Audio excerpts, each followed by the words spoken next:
I'm Dr. Deepika, representing Sri Lanka Technology Campus Sri Lanka.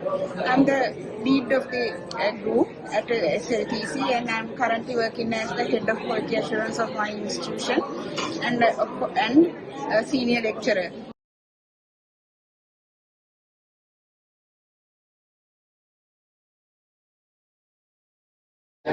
First, let me tell you that Sri Lanka is in the era of the digital transition. So, as an institution, the recognized non-state higher education institution in Sri Lanka, we see digitization as a huge benefit for us because we are helping the national policy on digital transformation, especially in higher education.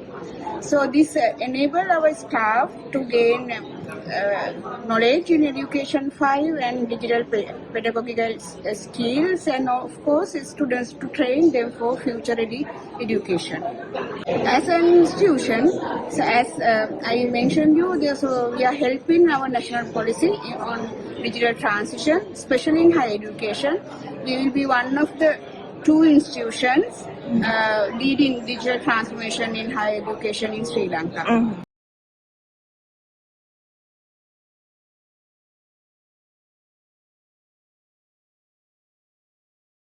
So actually 5 of our academics have gained the achievement certificate as a training of trainers in future ready education, and they will train our staff, at least 20 to 25 academic staff members in the first cycle.